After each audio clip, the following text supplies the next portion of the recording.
Welcome to Crappens. Don't wait a week for a new video. Join our Patreon at the Crappens On Demand level for instant recap access. Link in description. Enjoy the show. Well, hello, and welcome to Watch What Crappens, a podcast for all that crap we just love to talk about on Ye Olde Bravs. Hi, I'm Rondell. Hi, that's Ben over there. Hello, Ben. Hi, Ronnie. How are you? Great. How's life? How's tricks? Tricks, everything is great here. Just a lovely rainy day here in London, which I'm really enjoying because I enjoy the rain anyway.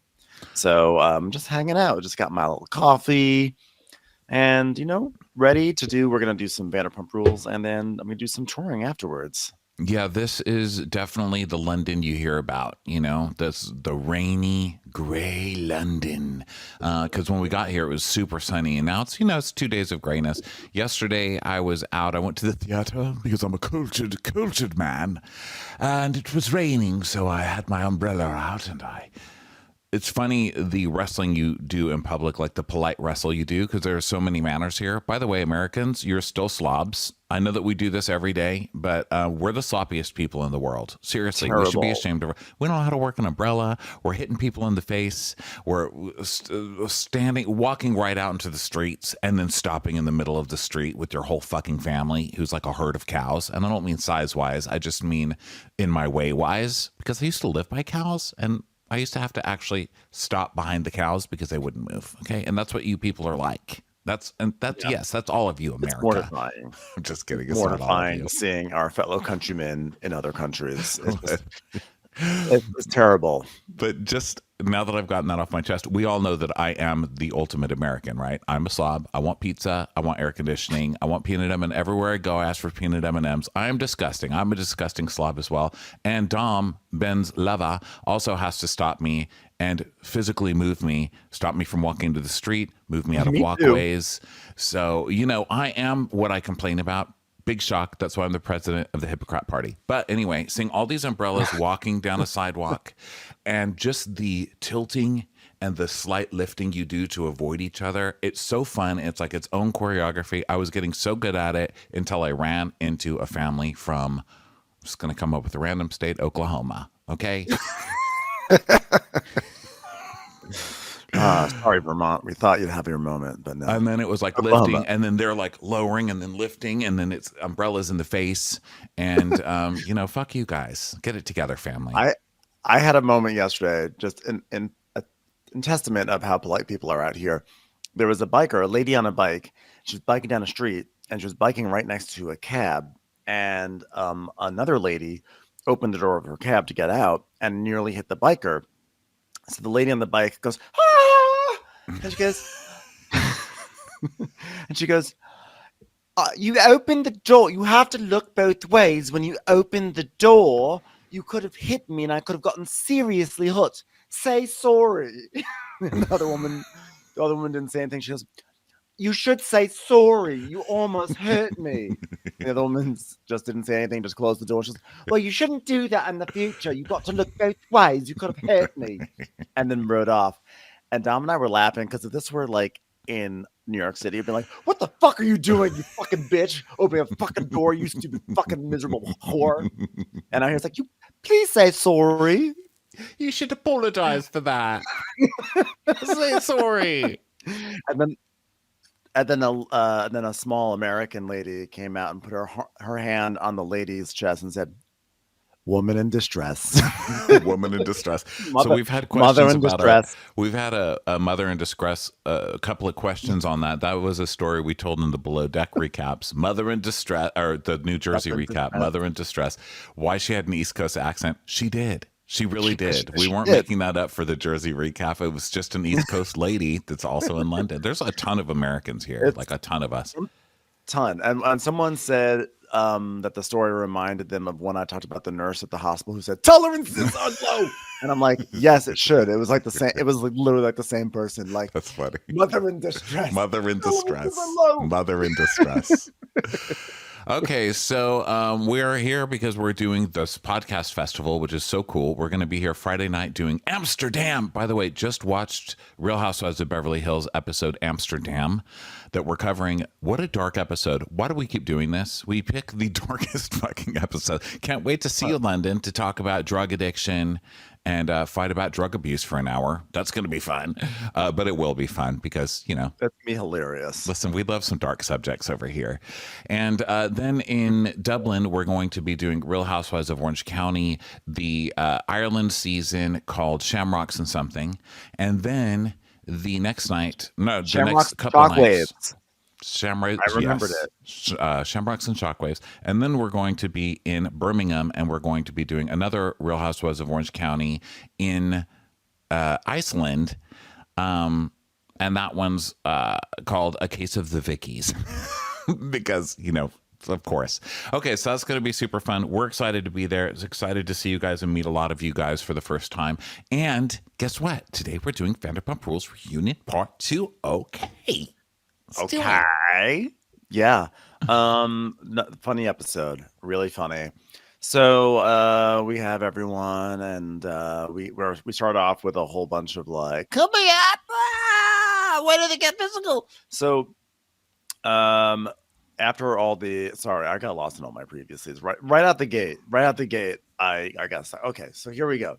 So Andy's like, as you may remember from last week, Lala was in a fight, in a verbal snickersnee with Katie Maloney, because she was accusing Katie of basically being fake on camera, of talking shit about Ariana on the phone, but then on camera she's like all buddy, and Lala's like that's fake. Why don't you bring it up on camera? You don't bring it up on camera. I think this is two-faced. That was kind of the gist of it, correct? Well, yeah, you talk shit with your friend, and then your friend goes on national TV and is like, remember when you were talking shit about this person? And you're like, I do. And that was because I was talking shit to you in private and not on camera. And she's like, yeah, but that's what we do because I have a baby now. And I have a baby. That makes I have a baby. You have to do it. It's like, shut up with your fucking I have a child now. That's every argument Lala has in this listen, I'm even doing her has. That's every argument Lala has in this episode. Also, some questions on what the fuck the Lala voice is this week. Where have you been? It's always been terrible. We've always had a terrible Lala impersonation. We just make each other laugh with it because she does have an S like this. And then her ing words have a K at the end. So when she says, like, I was crying, she does that, a hard bachelor K at the end of her ing words. And we just now put it at the end of everything. I think because one day I was doing Lala being so angry at something that I put the K on every word. And we just laughed so hard that now we literally do it on every word. But it really should only be on the ings. I would like to clarify that, well, for a long time, I mean, we've had we sort of had a Lala impersonation for a long time that was sort of really undefined. But you started, like, last season, you really homed in on the fact that she does the INGK thing and a little bit of that sound that she does. And then I started doing an impersonation of you doing an impersonation. So I'm doing a Ronnie impersonation. But the thing is that I kept on like messing up the timing of the K's and the S's, and I just kind of like put them on everything now. And then so that's what my Lala impersonation is. It's just like I add S's and K's to everything because why not? And I think it really helped. I think last year I said squirt a lot and with her because it helped me get into her voice. So I'm gonna squirt everywhere. Squirt. So like for people, there was someone on Instagram who's like, is it like, it doesn't sound anything like her? We're like, no, but for me, it doesn't sound anything like Lala, but it sounds a little bit more like Ronnie doing Lala. So, that's funny. So that's my measure of success. And now it's for me, it's just I just do to everything. Oh, I didn't know why. That's so funny. But yeah, our Lala has always been iffy at best. But God, we have fun, don't we? Basically, yeah, I should be able to talk shit. If Ben ever did that to me, I would be mortified. If you're like, yeah, Ronnie, we're right here on the podcast. Don't you remember what you said about whoever? I'd be like, fuck off. Like, it's called privacy. But Lala's like, but we're on a TV show, so we have to say everything. No, you don't. No, you absolutely don't. That's stupid. So she's like, Andy's like, so you want her to be the same person on camera as you felt she was off camera? And Katie's like, but I am like literally exactly the same person. So like, I don't like what, which I have to agree. I mean, Katie's always been the same fucking Katie. And you've got to, I credit Katie with that. You know, Katie doesn't give three flying fucks, and Katie wants to sit around and talk shit. Why shouldn't she? We all do. We are all Katie in Yeah. that way. And I reserve the right to I be mean, Katie when I feel like it. I would definitely get frustrated if I were filming a show and like someone, if you were like bitching to me about someone the entire time, and then like every time though you were filming, you were acting like, oh, they're the best ever, and then you're bitching, bitching, and bitching, and bitching. I mean, given that that's just like also that is part of just like polite society, you know, I get it, but I could see why I'd get frustrated. But it sounds like a lot of these issues, like a lot of Katie's bitching was happening like after the show wrapped. So it's like she wasn't on camera to like to hash these things out, because I will say this, sort of to your point, Katie's never been afraid to really dive into a bad edit, right? She's never been afraid to go after someone who is popular. She's not someone who she's not a Kyle Richards who's always going to try to latch on to who she thinks is most popular and railroad at someone who thinks is, is a threat. Katie will go after who she Uh, wants to go after when she wants to, I I think. mean, I would say iffy. I would say that she's always kind of teamed up or glommed on to whoever she considers to be the alpha, I guess, right? Like she had Stassi, where she was like Stassi's kind of But follower not or for whatever. America's sake. What's that? But I don't think for America's sake. I think it was more for just like, That's what I mean. Like for yeah, like the pecking order in her real life, like in her yeah, actual social circle. Yeah. But I think she cares more about that than the audience. I think the audience, she's just used to being up and down with the audience, mostly down, let's be honest. yeah. Even they mention it in this episode. But Ariana, the subtext here with the Lala thing is obviously, clearly, we all know, is that Ariana is the queen of the show this year. The show started with her being like the most famous reality star in America, right? She was at the White House. She's on all these commercials. She's on Broadway. She's on Dancing with the Stars. She's everywhere. And so the subtext is you are kissing ass when the rest of us are coming for her because it's our job. You're sitting there kissing her ass so you don't get in trouble. And I'm getting in trouble with America. And you should fucking be getting in trouble with America too, you wuss. But you're getting in trouble with America because you're coming at her with stupid shit that's none of your business. So I don't Mhm. think that everybody should have to do that because you have a child to support. That's ridiculous. You don't, you need to be entertaining to support your child, but you don't need to be a fucking dick all the time, you know? I mean, I Right. do. I personally do in my work, I think but you I think don't. I feel like what Lala was trying to really say, what she really wanted to say, was something that Alex McCord said best many years ago. You are a mean girl. And while in high school, and while you are a mean girl, I am in Brooklyn. like, like I'm just trying to live out here, okay? I'm just trying to live out here, and you're being fake and a mean girl.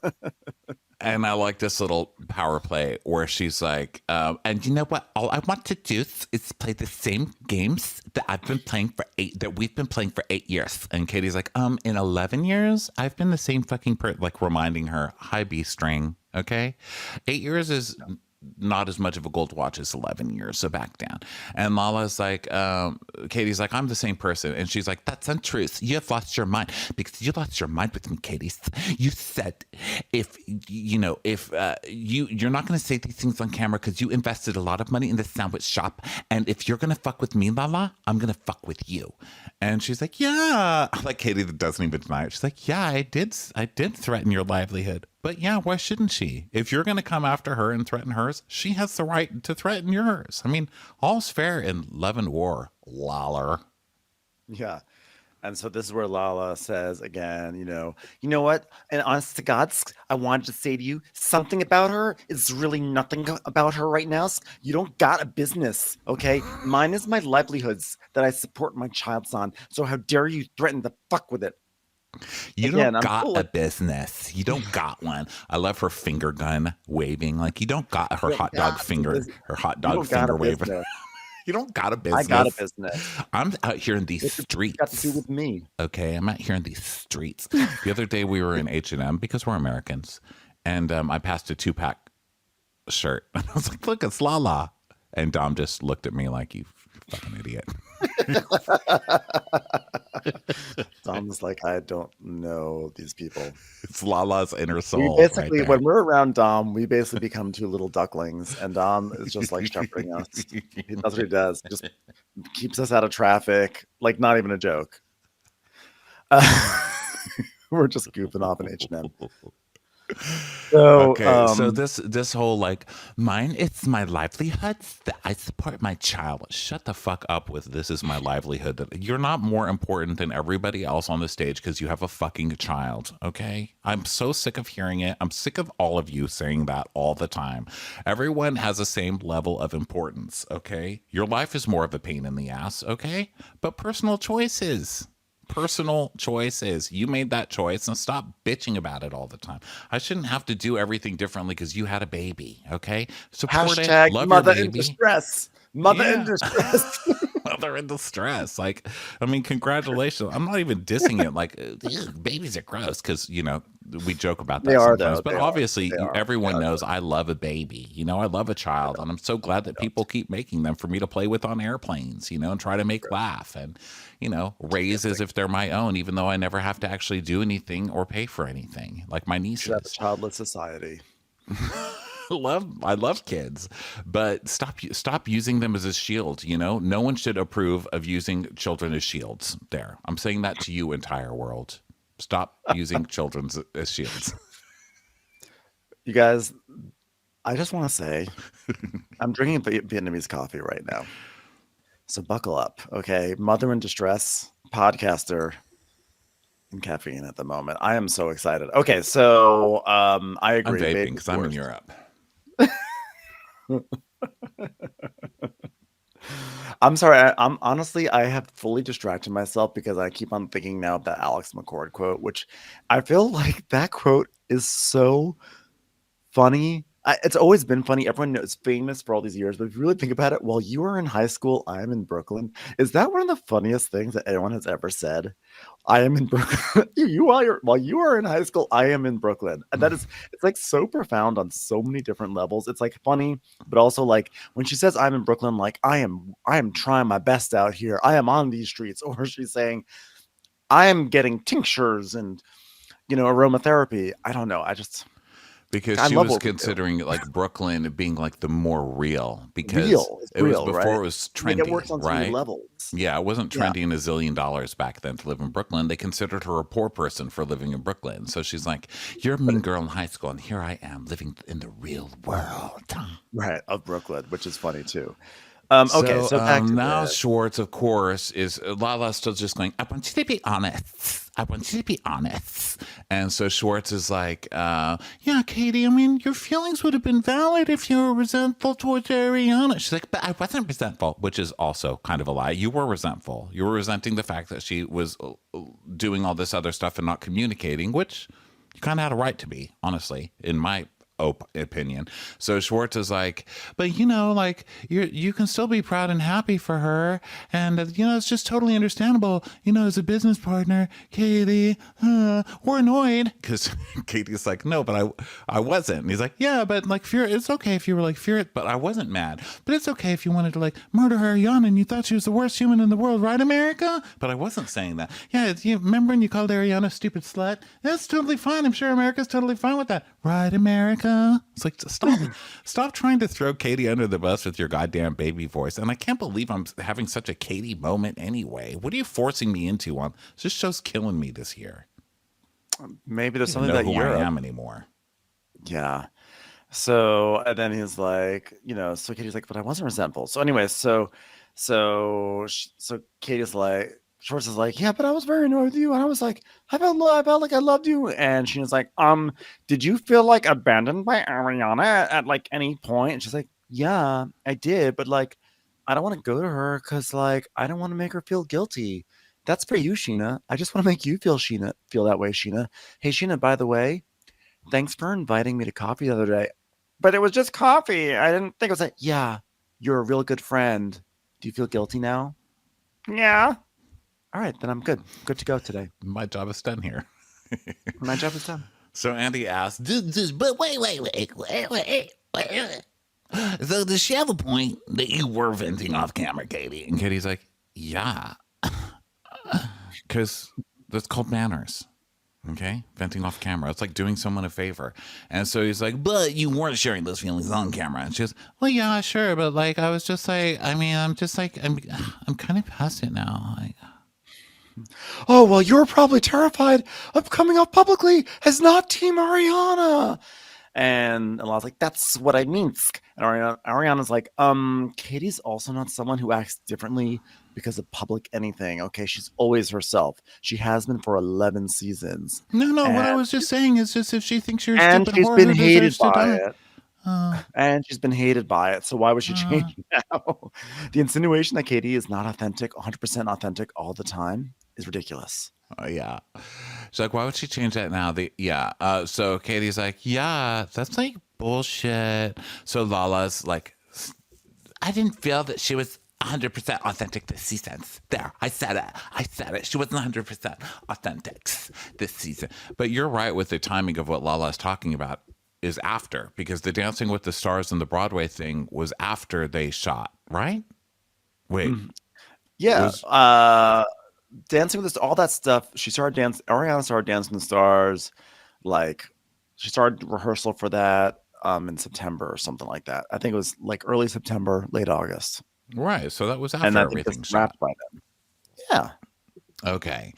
So, now Ariana not telling people what she's in and what's doing. I mean,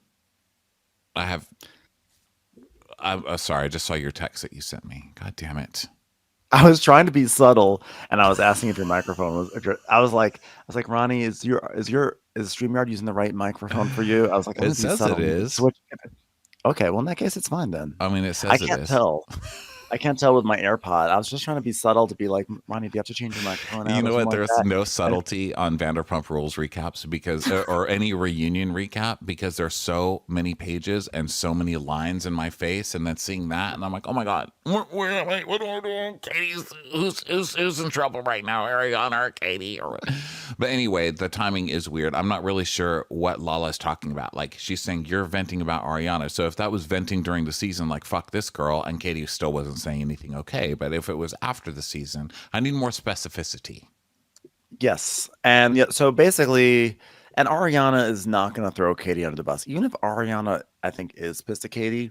She's just like, you know what? It's fine. Like I say things off cameras as well, off cameras as well.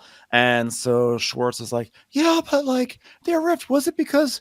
By the way, so Sheena, their rift was it because they were friends with you? Because So Ariana was, he's he's saying there. like their rift was because Ariana was being friendly with you, and then Katie got mad, right? And she goes, yeah, that's how it Oh, started. And he's like, yeah, because she was friends with you. And she goes, yeah, that's where it started. And he goes, yeah, and Katie wanted her to inherit the grudge, huh? Right? Isn't that right? Right? He's such a little right. fucking, he's just such a Bravo He's man, you know? It's like the whole time yeah. talking that baby voice, just trying to throw Katie You know under the what? bus with every other line. Just because you put just for men in your hair does not make you a man. You're a baby.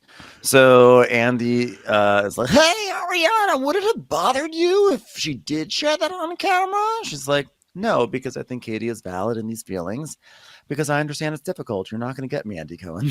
And so Brock has this She moment. really, I mean, I don't know if Olivia Pope dropped in on Ariana's house and just locked her in there for a week and gave her media training. I mean, Ariana's always been pretty good at dealing with that stuff, but she's like running for president in this reunion. I mean, she really she doesn't let anything get to her. I mean, everything she says, she's very like, wow, nope, she's totally valid. And then the fight she has with Lala coming up was just like, I'm just going to stay calm and talk to you like this, Yes. you absolute moron. Okay. Now that I'm in a new class of fame, I know I don't have to lower myself to fighting with you. So I'm just going to calmly ask you to respect my choice because if you don't respect it, well, you can just be in the dust of my SUV limo that takes me to the airport to go back to Broadway. As So someone who then, knows what a pork chop from the White House tastes like, I feel for you right now.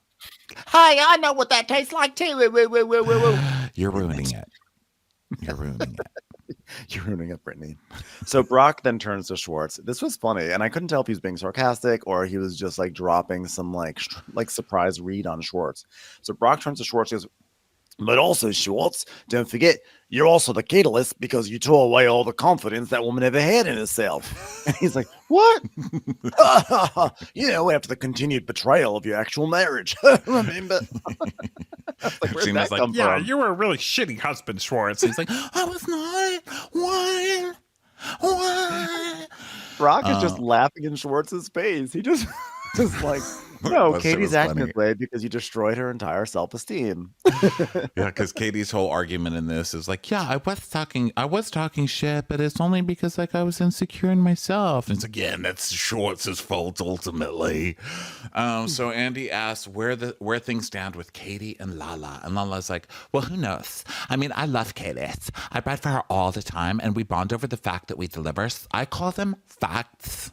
Yeah, when you have to say I call them facts. I don't know that you're the best at delivering facts, Lala, but she's like, I deliver facts in unpretty packages. So, and this season, what she was saying, nothing was understandable. But you know what? Like, I tried to have these conversations because I find them extremely interesting and productive. And I love filming this show because we have all the uncomfortable conversations. Yeah, I think that Lala really, she has so many productive conversations just year after year. When I think of Lala Kent, I think that is one productive communicator. I'm really glad for her. Can we She roll the really footage loves a of her productive saying, like, I guess you conversation. guys haven't been working on your summer bodies, right? So productive.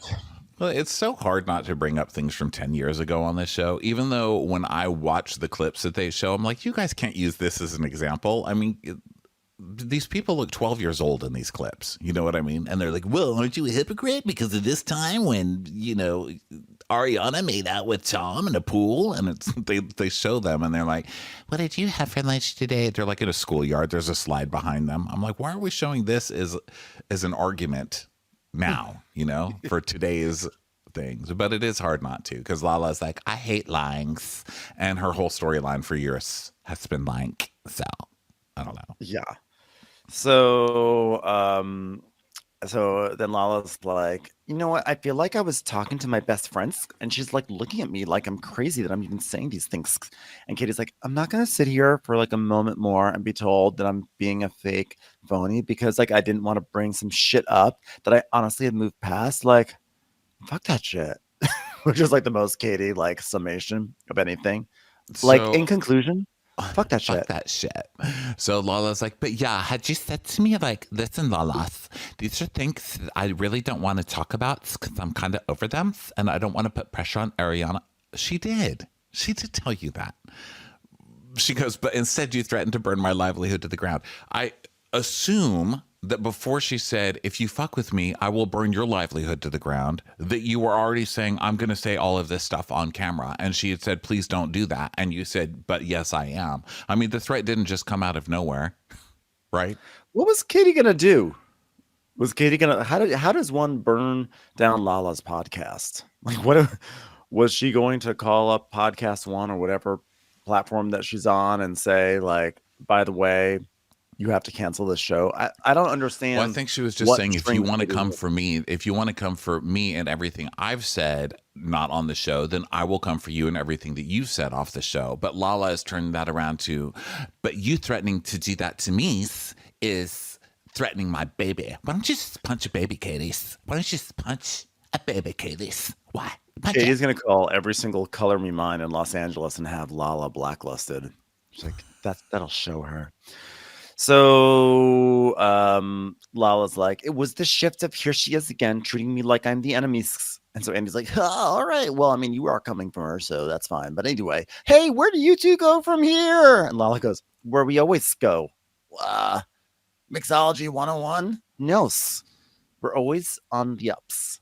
And he's like, okay, well, did you look at Katie's face? She looks pretty pissed. She's okay, and now she's grinding her teeth and she's making little fists with her hands, and I can't tell if that's directed towards you or Schwartz, and now she's actually pulling out two little voodoo dolls, and she's having the Schwartz doll put a pin in the Lala doll, and the Lala doll and the Schwartz doll. There's a lot going on with Katie right now. I think she's not so happy with you.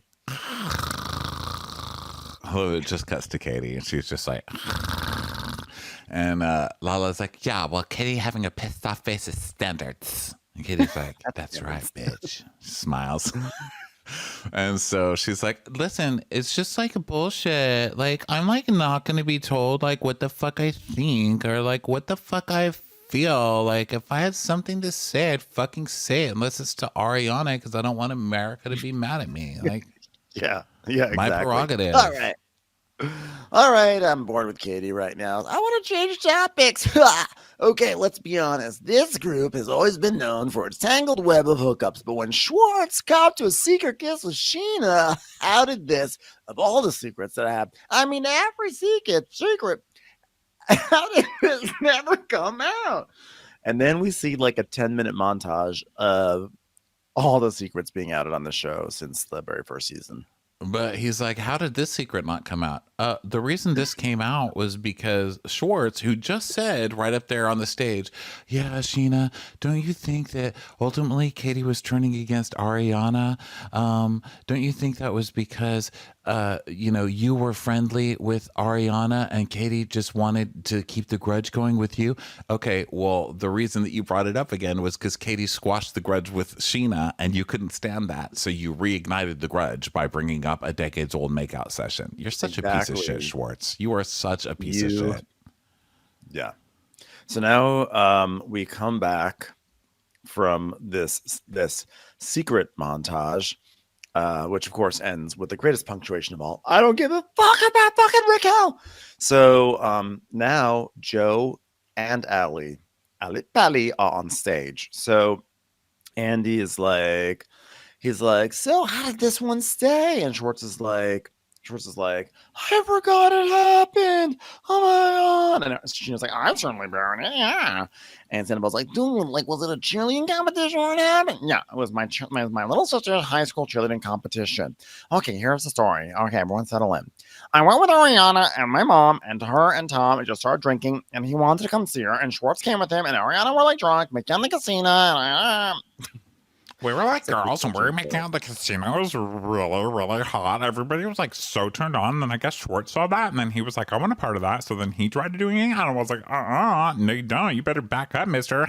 My sister actually almost won that cheerleading competition, which is amazing because we had just had enchiladas because Aunt Dee packed them in our lunch boxes and she had the fussies. But she still won anyway. I think she won. I'm not really sure. I was making out with someone in the back. Can't really remember who. It was either Ariana or Tom. Even though I didn't make out with Tom, he tried it though. Everybody's tried it. Literally everybody. The whole cheerleading conference tried to make out with me, Andy. I'm just like a really hot person. So, what were we talking about?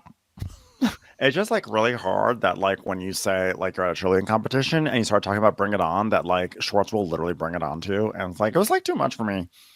So then Andy Sheena was saying how like Andy's like, why, so what's going on, like why didn't you tell Katie, right? And she's like, well, she hated me. Like, roll the montage, and we have a montage of Katie just being vile to Sheena over the years.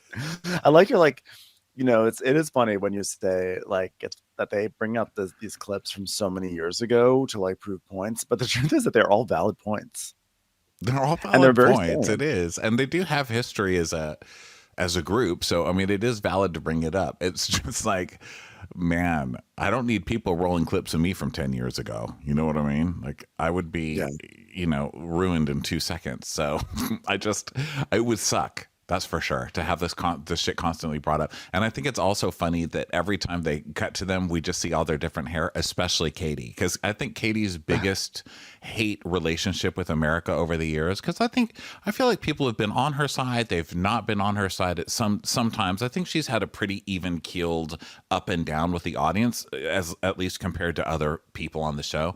But I think where she's really had her most hated relationship with America is with her hair, because America has never been nice to Katie about her hair. This is the first year I think that anybody's been like, oh my God, Katie's hair looks so cute. I mean, who knew it took a baseball jersey and like, you know, short hair or whatever I don't know what you call that hair. What it's called. I don't subscribe to hairstyles anymore Katie, since I no longer have it. So I refuse to engage in that. But yeah, whatever it's called now, people are finally nice to her and I'm like happy for her. It's nice to get on year 11. Sometimes it takes a little bit of time, but Um, Uh, what were we talking about? Kitty hair. Oh me yeah. making out with people. Like everybody wants to make out with me, literally. Like, you know what? You know who Fantastic Sam is? He used to just be Sam until he made out with me. And then they were like, oh my God, you made out with Sheena? Fantastic. This is Fantastic Sam. He raised his price to $6.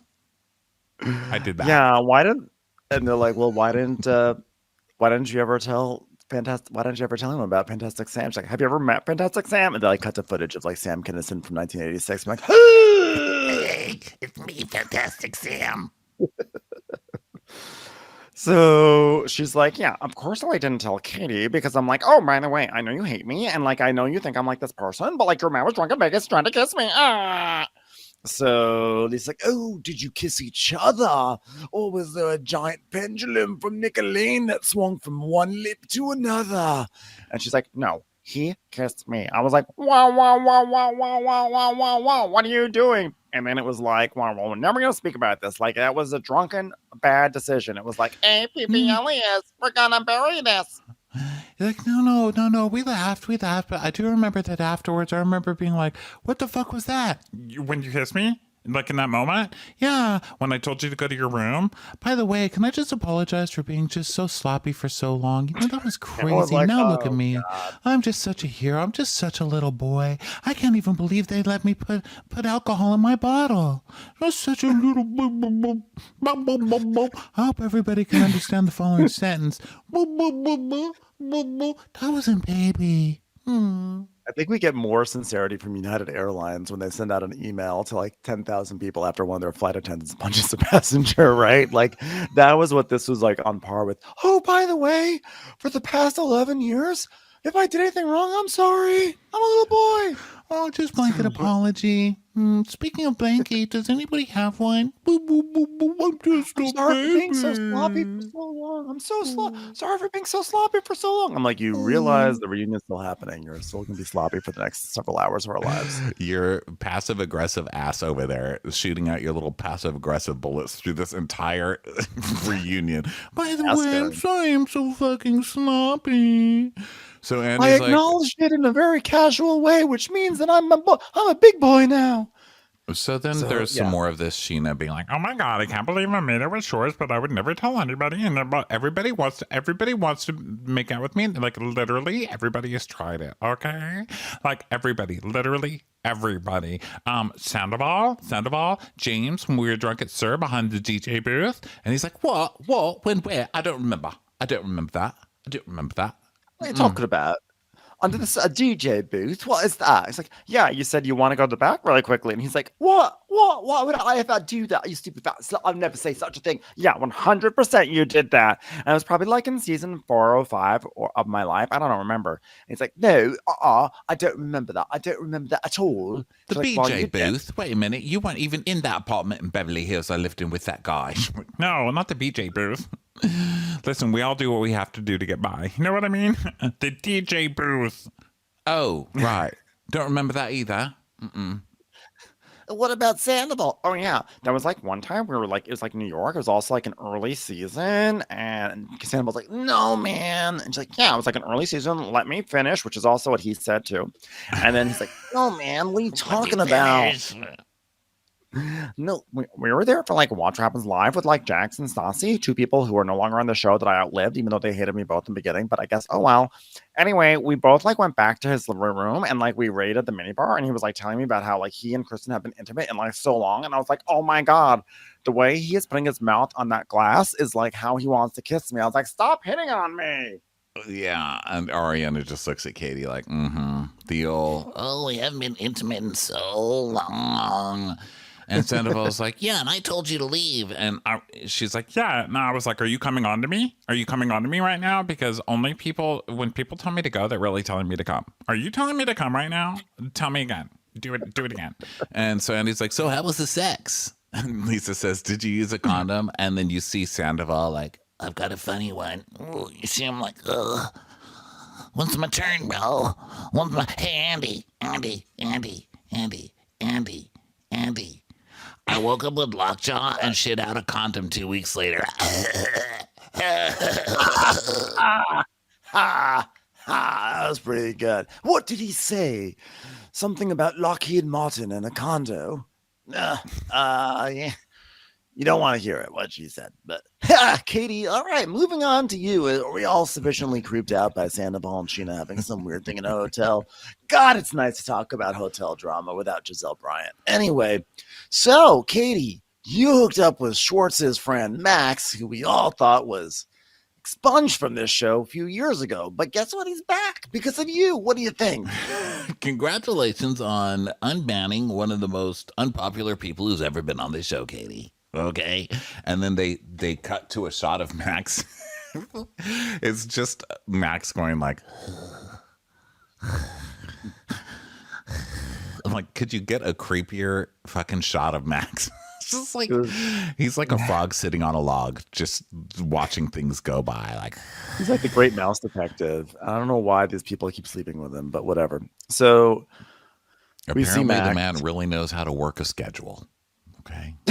Great restaurant manager. Great restaurant managing skills. So Andy is like, well, the night of Hotel Ziggy. Okay, it seemed like maybe you did it in direct response to learning about Sheena and Schwartz making out. And Katie's like, it could seem that way. I mean, it's pretty obvious. That's why is there a question here? Okay. I mean, whatever. Or I could have just been doing whatever the hell I wanted to do. He's like, well, Schwartz, you seem like a little gleeful because you finally had something. Oh, because it leveled the playing field, the kickball playing field. My favorite sport because I'm a little boy. No, I'm kidding. No, I'm not vengeful like that. It was cool. It was great. But I did feel good because I was like, now Kitty can shut the fuck up. I mean, I'm sorry. I didn't mean it like that. She's a great person. She can do whatever she wants. And I definitely made her life hard. Although she made my life hard because she's a fucking bitch. I mean, no. I'm sorry. She's really nice. She's a really sweet girl. I did her so wrong. And Lala's like, it didn't level the playing fields. She demolished the playing field. Like she tried to do to my babies.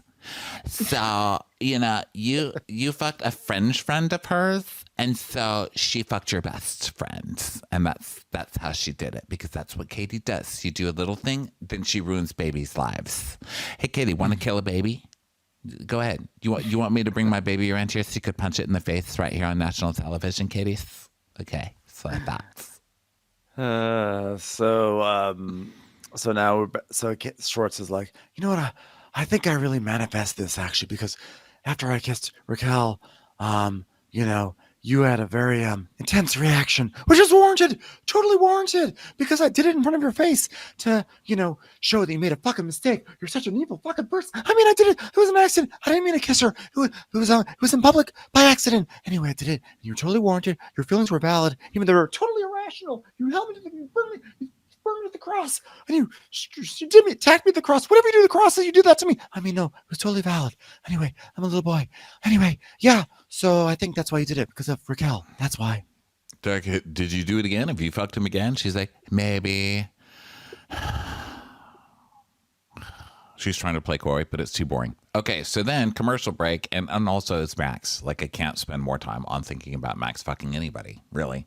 So then we come back, and Andy's like, welcome back. Lisa encouraged Schwartz to bring everyone to Lake Tahoe to preview her new restaurant. Whoa. Unfortunately, things could not be glued back together quite as easily as Tom Sandoval's penis flute.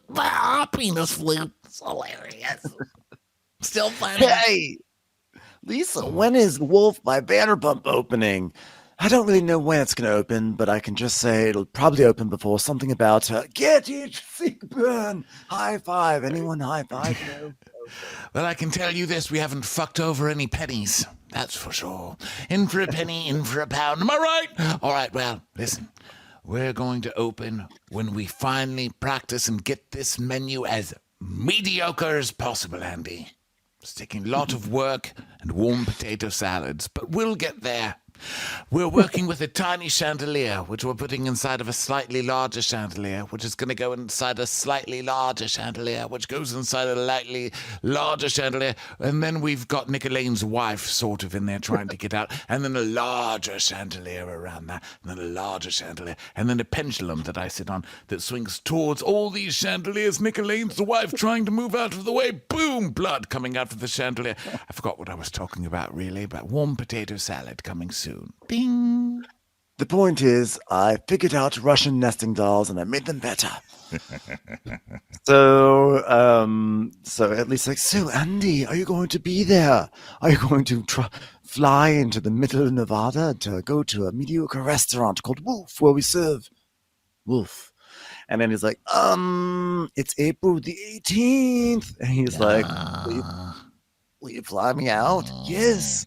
Private? Oh, I'll carry you if I have to.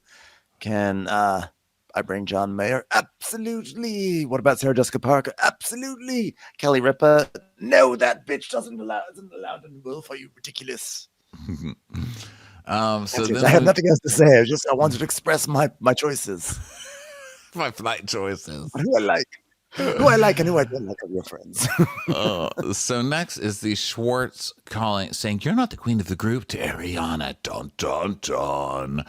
And he's like, in that moment, I just didn't like that she was speaking up for the other girls, you know, who were probably, the other girls were going to say, Tom, sit down, bring Tom over. We love Tom. But I really don't like when other people speak for the other girls because, like, they didn't really give him a chance, you know, and, like, it wasn't a Sandoval redemption trip. By the way, it's just like, I just wanted him to be reinstilled into the group, you know, like, I want him to be redeemed, not redemption, but just redeemed. Like if you had a ticket for a free yogurt at TCBY, it's like silly not to use it because like it's free yogurt. Like why wouldn't you want a free yogurt? You should redeem that. Not that I wanted him redeemed, just yogurt.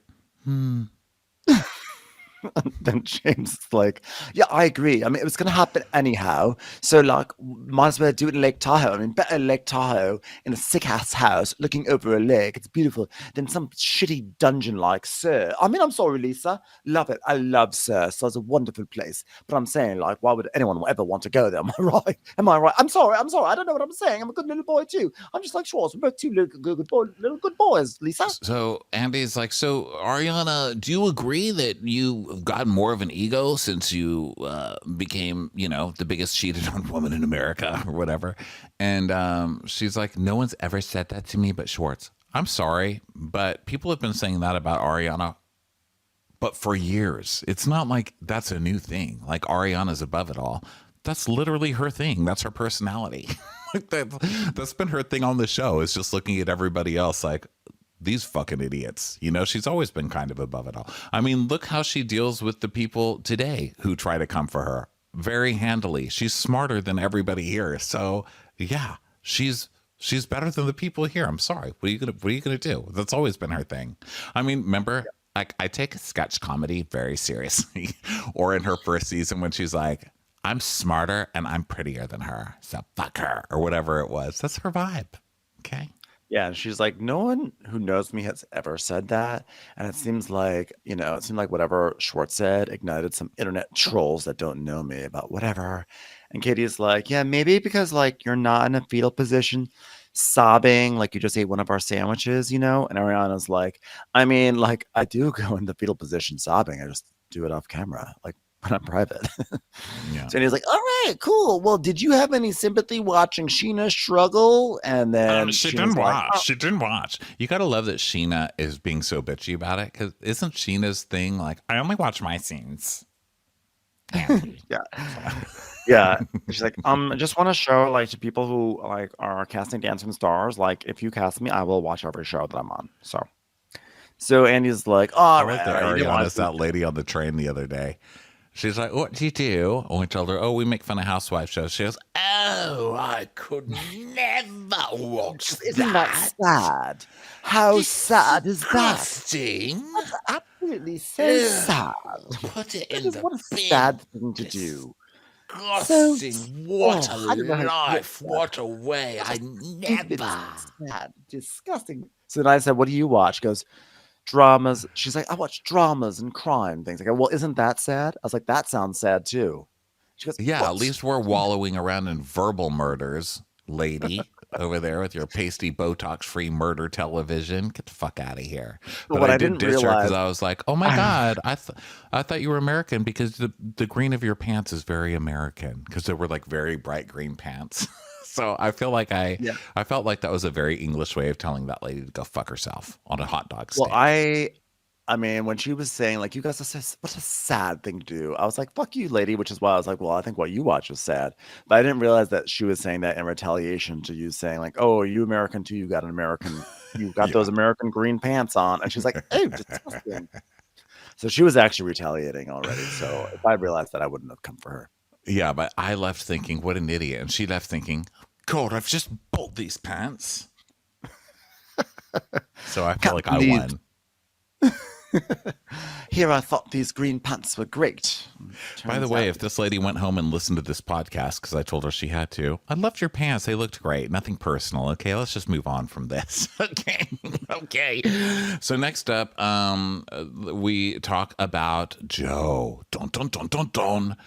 But Ariana's still going on about, I love the show. I don't need to watch it. And he's like, but what about the loyalty with Sheena? And she's like, Sheena's feelings are valid, but I'm not the person to come to and talk about how much you miss Tom. You know what I mean? But your feelings are valid. Just maybe work those out with, I don't know, someone who's not on Broadway. You know what I mean?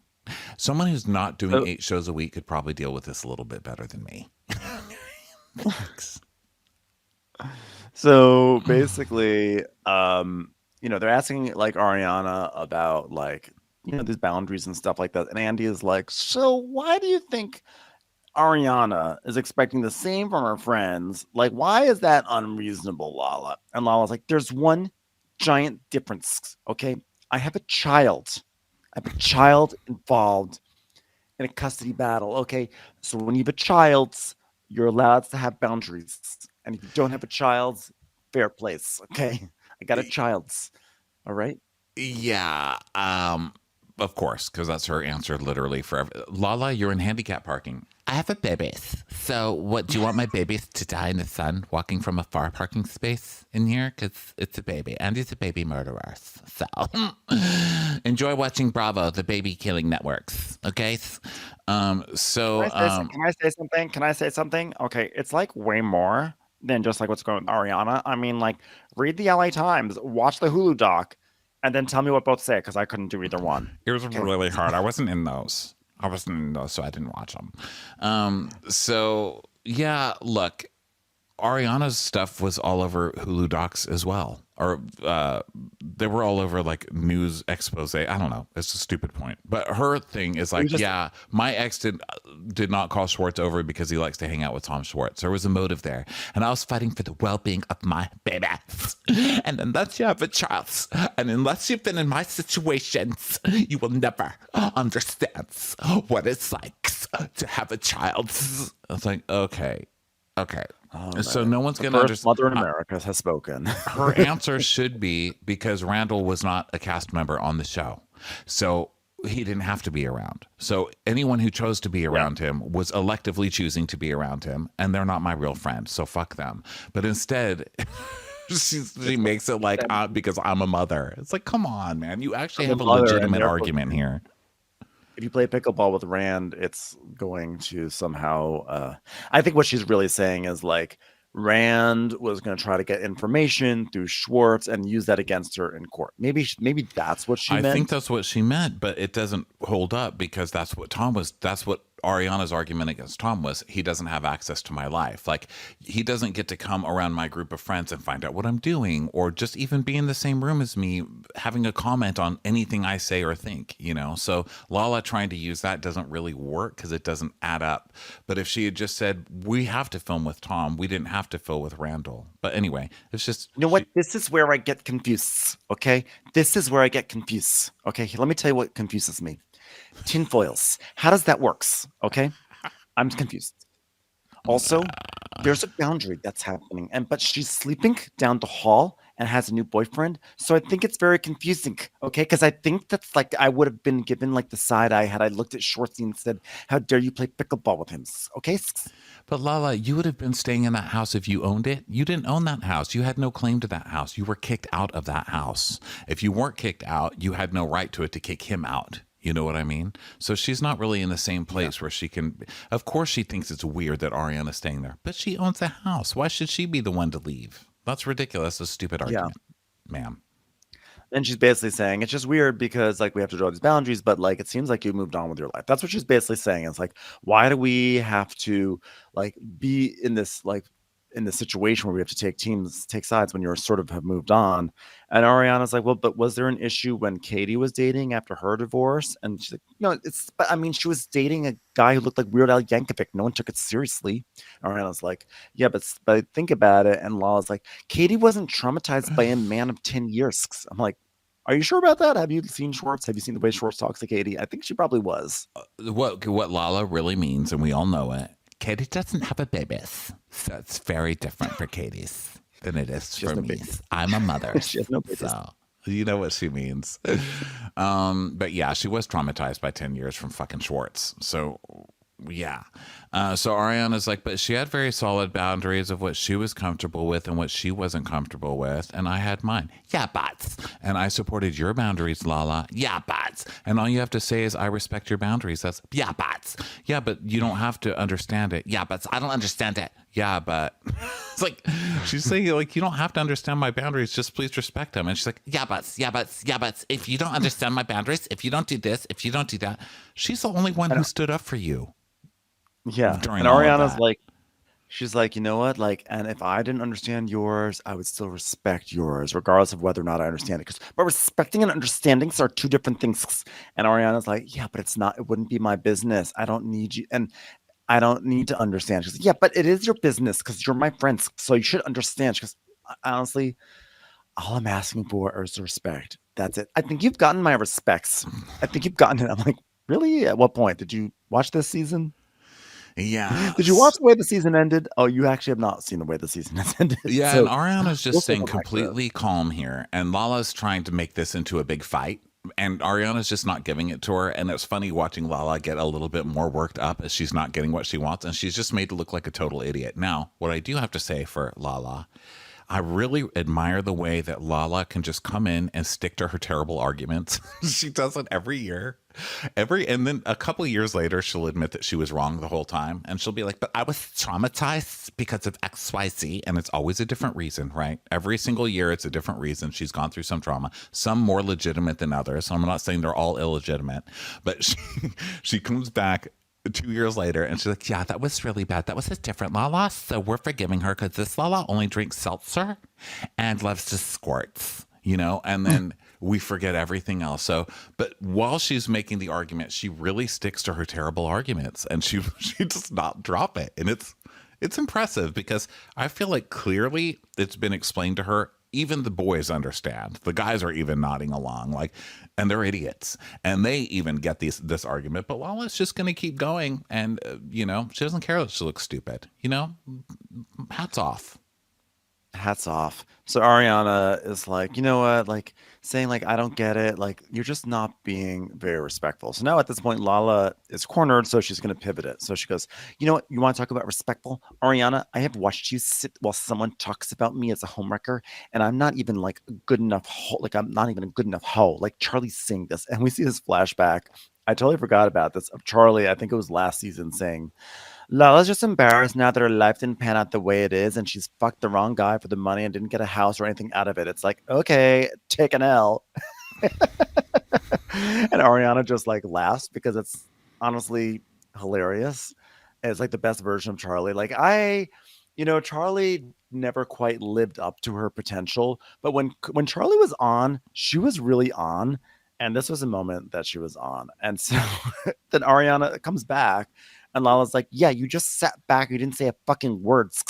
And Ariana's like, yeah, but do you remember that when we went to a plant store, we addressed that this is actually, I apologize to you.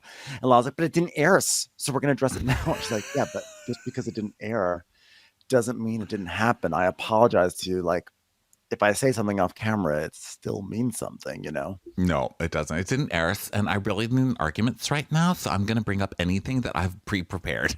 I guess that is prepared, right? I'm going to bring up stuff that I've prepared in advance to come against you just in case I was losing an argument, and one of them is you didn't stand up for me against that girl that I was bullying for a year. Like, what the I know. Yeah, and so we see like a flashback to this plant store, and basically Ariana's like, you know what? You know what? I should have said that's really over the top. Don't like my thought was that's really over the top. And I should have said that's really over the top, but don't do that, and not say nothing. And that was a good apology. Like, I'm sorry, and here's exactly why I'm sorry. Here's what I should have said, and here's what I didn't say, and I apologize. It's like, but it didn't air, so it didn't count. So then, just like I never really ate out Rand's asshole. Wasn't on TV. So then, back to sorry, just have to keep reminding everybody because I will never forget it. I need people on my boat of misery. So Ariana's like, yeah, we had this great conversation. And Lala's like, yeah, but you're acting as if I didn't support you. You're not supporting her. You're literally telling her you have no reason to be upset. You're literally in the same house with this person. Yeah, you're saying your boundaries are not worth, like, it was important for people to follow my boundaries with Rand because I had a child, but you had boundaries with Sandoval and they were totally irrational, and it's like, but why? So This goes Ariana on is a like, little longer, right? Where she's trying to explain to Lala. Lala's not going to get it. So we kind of move on to the Sheena taking a picture with Tom Sandoval with touching him in Lake Tahoe. And Ariana's like, yeah, I was slightly uncomfortable when I saw that. And then Sheena's like, I mean, like, she didn't defend me because that's how she is. She just doesn't want the attention or the headline. And like, I understood when she said that, but I mean, like, I was getting attention in headlines that I didn't want, because we were just thrown into a photo and it was like, okay, here's a smile, we're done. Yeah, but in the photo that was at a trip where you were all there to make up with Tom Sandoval. So you guys were making it sound like, no, we're not. No. This is all just a picture to make it look like we were there to make up with Tom Sandoval. But then you're also defending your right to make up with Tom Sandoval for the show. So you can't have it both ways. Like, if you're going to say we have to do this for our job so we can continue making millions of dollars and go on this trip and make up with Tom Sandoval, you can't then turn around and lie and be like, they were just trying to make it look like we were making up with Tom Sandoval for money. You really were making up with Tom Sandoval for money, so take the heat. If you're going to take the money, then take the fucking heat and stop lying. Yeah. So then Andy is basically asking, like, Ariana, like, why, essentially, like, why did it take you so long to, come to Sheena's side? And Ariana said that Lala gave her, like, a perspective that she didn't think of, which is that, like, people are, like, Ariana didn't want to add fuel to the fire. She didn't want to create more conversation around it. And Lala said, there's going to be conversation no matter what. So you might as well, defend your friend. And so she said that was like a really good thing. Ariana's basically saying, like, you know what, Lala, like no, like, if people think I hate Lala right now, Lala helped me out. I got perspective.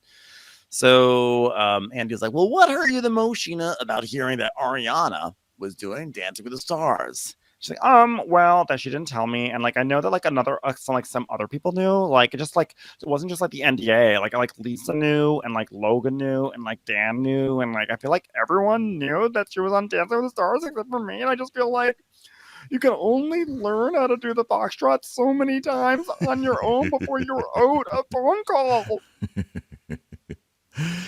I even bought a sign for my kitchen that says Caliente. I was practicing the tango so much. And I was on my own. Yeah. And Ariana, like, seriously is so fucking diplomatic. It's hilarious. It's like a game watching her just traverse all of this, right? So Andy's like, so you didn't trust Sheena? Basically, just say it, Ariana. You don't trust Sheena, and Sheena's a stupid slut. Just say it. And she goes, look, I didn't trust that Sheena wouldn't be overheard. I mean, is there a better way to phrase that? She's like, I don't think that Sheena would necessarily tell anybody, but I think she would be talking about it very loudly where other people would be writing it down. It's Sheena. But then she also adds like this compliment in it too, because she's like, there was a leak and we had to really lock down what we said. And she goes, and because she's a public figure who's being watched under a microscope at that time, we didn't want her to be overheard. It's like saying, like, she's just too famous to be given this information. Oh, yeah. Well, that probably makes sense. Okay. I appreciate that. Like Sandra Bullock, no, because she's not as famous as Sheena. Like, literally. We were afraid that when Sheena received her Grammy for APPLES that she might accidentally mention this on stage. So we just were like, let's just not let her know. Yeah, Adele called me up to ask if I was going to be free in the fall to, like, come see Sheena in case she asked Sheena to join her on tour. And I couldn't say anything to Adele either. They're all in the same Yeah. boat, Andy. But it was They're really all in the it same was boat. honestly it was a great So he's like, opportunity to be on hey, I have Dancing with something the to say to Dancing with the Stars. If you don't have Sheena on, you're just cruel. You are just cruel at this point. Yeah. So Andy basically endorses her, I and think that Andy face froze up our video. oh, that makes sense because I've been talking and I don't think you've heard me for a You little went bit. mute. I can't hear you anymore. I go mute? Hello and welcome back to part 2 of the Vanderpump Rules Part 2 reunion. Part 2 of Part 2.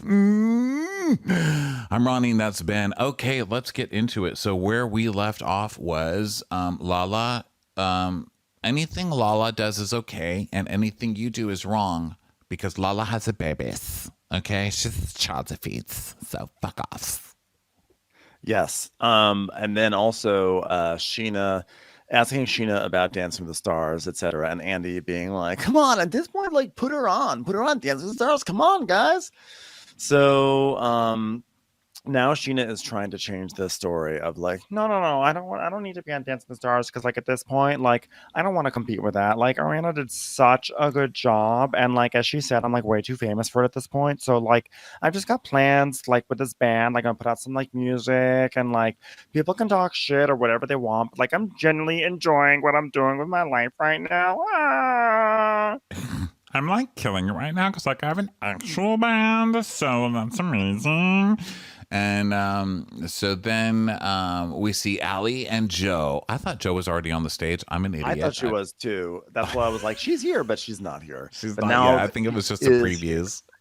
I saw my notes about like coming up in the previews. So anyway, Allie and Joe are coming out of makeup, getting ready, and James is like, "Hello, Allie Bally."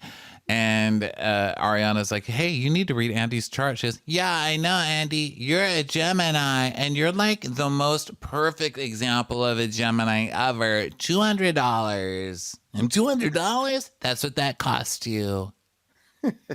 All right. You don't get to look in my eyes again until we're on camera. Thank you.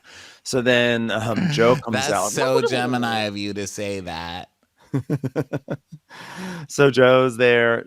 Joe looks so nervous. Like she sits down and Andy's, well, she comes up first and Andy's like, hey, Joe, what's going on? You're really flopping around all over the stage. She's like, hi, Andy. Whoa, it's weird. You know what's so funny, Andy? I always thought you'd look like sort of like, I don't know, like a squirrel or like a turtle or a turtle squirrel. Are there such things as turtle squirrels? I know I used to have a turtle. It fell into the drain. Whoops, bad mom. Oh, but look, they own dogs now. Dogs don't pound drains. Oh, I'm nervous. Oh, what am I saying? Well, that's a pretty dress. It's a pretty dress. Thank you. Thank you so much. God, thank you. Can I get a picture of you saying that? I'm just kidding. I don't want to get your picture. I do though. At some point, want to get it. Can we get a picture? I'm drawing it in my head right now. It's not funny. I'm like doing art of you in my head. I'm not really an artist. I mean, we're all artists. Am I right? I mean, this conversation is art. We're making it up right now. Are we lying right now? So funny. You look really good in my head. You're like a Botticelli. That's a person, right? Is that art? Is that an art? Is that an artwork or a person? I really don't know. I hit my head on my surfboard. All right. Okay. All right. This crazy person needs to take a seat. All right. Keep her 5 feet away from me. And Allie, don't look at my eyes. Hey, Allie. Yes. You looked at my eyes. I told you no looking in the eyes. So, all right. So we are back for the Pump Rules reunion. We're joined by astrology expert and generally empty vessel, Allie Bally, and someone whose affair with Schwartz was definitely not written in the stars. And then Joe's like, that was okay. You said some funny things first, and then I was like, oh my God, he's so funny. And then you said some really mean things, and that really hurt me. And so, like, I'm really hurt right now, but I'm just whatever. I mean, am I hurt? I don't even know. I don't even know what I feel anymore. I'm really numb right now. So I'm just going to sit here. Are you done? Or is this like an intro? Is this funny? Are we on TV right now? This is hilarious. I don't see any TV. There's a TV. I'm on the TV. So wait, which people do? We're on like 10 someone TVs. Put some fabric over the birdcage that Joe is in. That's fun. That really hurt my feelings. I can't see anything. And I'm a ghost right now, but I'm a ghost with hurt feelings. Okay. Where is Pac-Man? I'm just kidding. So Andy's like, Allie, so how is the astrology business going? It's going great. I'm fully booked. And you charge by the hour? Like, how much do you charge? 195 an hour. Wow. Feeling your Yeah. rates are going to go up, and Bravo's going to take 10%. So you're welcome. Although I'm already thinking like 30-person seminars next time, but she can get $200 an hour, but for 30 people right at the same time, it's going to be amazing. Alibaba, you can have so much fun together. Okay, I'm just putting it out there. What about it's called the Ali Bali experience featuring Mr. Banks. And what Ali Bali does is she says what house your moon is in, and Mr. Banks stares at you and says, "Where the fuck is my space on the bed? There's a stupid dog there." Am I right? I think everyone will pay for it. Be on Zoom. $400 per person. Big business, the future. Sorry, we had a little bit of a technical issue there. Is this, hotel Wi-Fi? It does wonders. So anyway, what we were talking about before was Andy's just making small talk about like, whoa, how am I gonna do? Like, how much are you gonna charge? And James is talking about doing seminars, etc. And then we have Andy Joe, saying, we like, first heard about you last year, and there was plenty of rumors about the nature of your relationship. So then we see Sheena questioning him last year. Oh my God, who's Joe? I don't know Joe. I've never even heard of a Joe. Where's Joe? Who is she? Is she your roommate? Is she your girlfriend? Who's Joe? Joe's. Oh my God, I think I remember Joe. I think she tried to make out with me right now in the hallway. Was that Joe? Joe's so into me. Here, I don't know much about Joe, but Joe's in love with me. There, I'll tell you that right now. yeah. So Andy's like, well, when did you two start hanging out? And she's like, well, I was between like my house and my apartment, and like he was like nice enough to let me couch surf on his spare bedroom. Like literally, I got on his couch, I started like surfing, and I was like, whoa, hang 10, am I right? Well, hang 9 because I'm like suspicious of the number 10. It's like really weird thing. Ali Bally knows it. She's like, no, she understands numbers and moons and things like that. Anyway, I was like surfing, and I was like, oh my God, there's a shark. It was actually just like his shark vacuum. It was like wild and wacky. Anyway, so I brought my backpack and I brought my dog and I brought like a pillow, a throw pillow and a big pillow. You put the throw pillow underneath the big pillow. It makes this like weird shape. It's like a cascading pillow thing. It's like weird, but it's like good for my neck. Anyway, so I just moved into my apartment then after that. And how long after you two started hanging out did it become physical? And by physical, I mean put my finger in a finger hole. Like that. Physical fucking. When did you guys start fucking? She goes, oh, yeah, never became physical. I'm just kidding. It's physical. Is it physical right now? I mean, we're physically in the same room. It's kind of physical. God, it's hot in here. Is it hot in here? I'm just kidding. I'm totally kidding. Yeah, well, at the beginning it was just like platonic and like, I don't know, we're just like drinking buddies, things like that. Mm-hmm. Drinking. And Andy's like, drinking buddies who fuck? Well, Whoa. I mean, actually, it like evolved into that. Actually, Andy, you're right. You're right, Andy. You're right. And Lala's like, can I ask a question? Because I didn't even know that you guys knew each other. So, like, how, where, why, who's, because of. I'm sorry, I'm out of questions. Oh. Tupac, does anybody listen to Tupac? She's like, well, through this group. I mean, I knew her through. I mean, this group. Yeah, I mean, she was like best friends with like Chris and Dodie, so I would see her around and be like, "I'm in love with you." Wait, stop getting mixed messages. And so Joe's like, "Yeah, well, we never like I don't know, like it was like we never did anything before." Like, she was like, "So she just like hit you up just to like stay out of random, like just hit you up?" Well, I would like hit her up 2 or 3 times a year. Like I'd see her at Kristen's. Oh yeah, and then like we would like text. We would like text funny things and stuff. Like I would do his hair and stuff, mostly about texting, but also about like I would do his hair like while we were talking about texting, or I would talk about texting while I was doing his hair, or like sometimes he would text about doing his hair. It was mostly about hair and texting. That's mostly until it got physical, which I still don't know what that means. Maybe walking. We've walked around each other before. That's hilarious. That's funny, right? Why am I the only person laughing all the time? Why? You guys are really hurting my feelings right now. And Lala's like, well, I think that's where it gets a little confusing because we know each other through Kristen Doty, and it's like so nothing beyond that. Like it's just so randoms, right? It's so randoms. I have babies, so.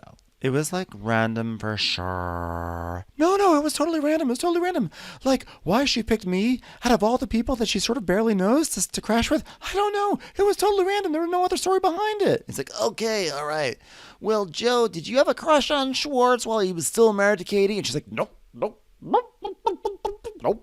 I'm sorry. Like, am I supposed to say I didn't? Like, am I did do it right? Did I say no correctly? Was I supposed to say no or supposed to say on? Isn't it weird how like when you say no backwards it becomes on? Strange. No, it's okay. I didn't think you had a crush on me at all. Like, why would I think that? I don't know. I just kept falling down every time I saw you. It was so crazy. I was like, oh my God, I hope this guy just doesn't think I'm a klutz, because it's definitely not me falling down because I like you. I just keep falling down. Ow. I hit my head on my surfboard like right now. I don't even have it here with me, but mentally, like once you get hit on the head with the surfboard, it just happens like all day in your mind, but it still feels real. Does anybody know what I mean? So Lala's like, okay, so you moved in with Schwartz. He's, no. She's like, I did not move in. Did not move in. Well, you stayed with him. You stayed with him. Yeah, it was like during COVID. No, it wasn't during COVID. Yeah, like, well, I mean, it was. Okay, well, like, I mean, it was after COVID, but like people had COVID. Like people still had COVID. Like I knew 4 people with COVID. So it was like, I don't know, COVID was still around. COVID was there. I almost moved in with COVID.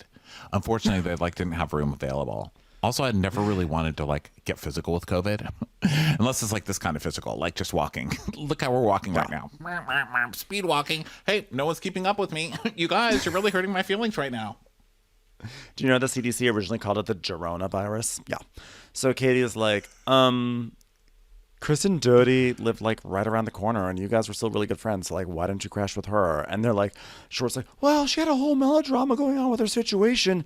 Tune into the Valleys Tuesday nights after Vanderpump Rules. Not Kristen having melodrama. Ha ha! I was right about that one, eh?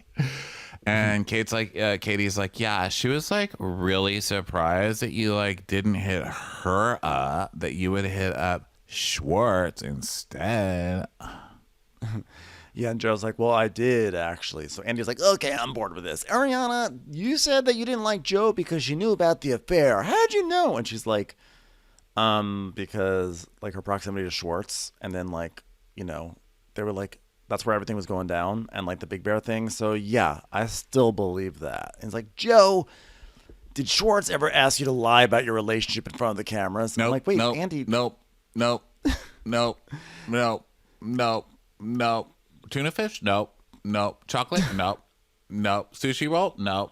I'm just saying no to appetizers being passed to my head. Is this a party or what? Like, is someone going to feed me? I'm serious. Isn't it weird that Andy didn't ask Joe, did you know about their relationship? Like, why did he not ask that?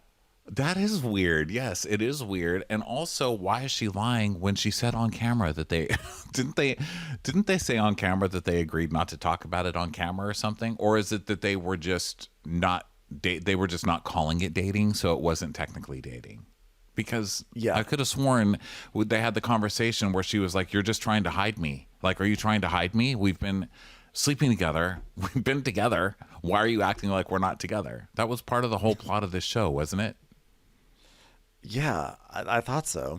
So Andy's like, well, all I care about is you guys hooking up. So how often I do not eat hot dogs in buns. I don't understand. Why is that wrapped in a blanket? If anyone needs a blanket, it's a human, not a hot dog. And hot dogs are not pigs. They're ham, which are horses, probably. Stop passing me invisible hors d'oeuvres in my head. Thank you.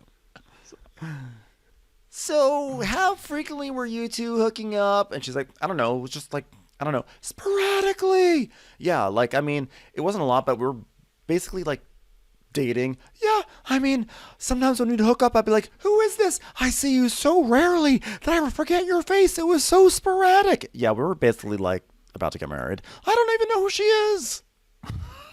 Yeah, like we're in love. I just like kept feeling my baby bump. Like I wasn't pregnant, but I was like, can't wait to be. It's like, God, I don't even know this person.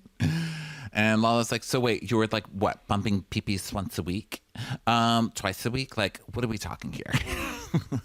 And they're both like, maybe. And Lala's like, yeah, that's both such weirdos. They're like, okay, let's do them trying to answer a question. So you guys are doing like twice a week? Like, what are we talking here?